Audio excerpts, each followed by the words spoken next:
నా ప్రేమ లోకం నువ్వే అంటున్నా, నీతో ప్రయాణం ఇష్టమేనన్నా, ప్రేమ తెలిపిన రామ చిలుకను హత్తుకోమన్నా.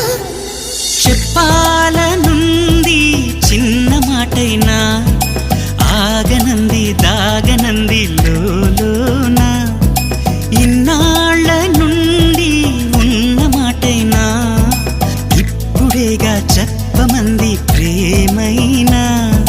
పెదవి కదిలించుకో, మనసే వినిపించుకో, పరదా తొలగించు కొంతైనా.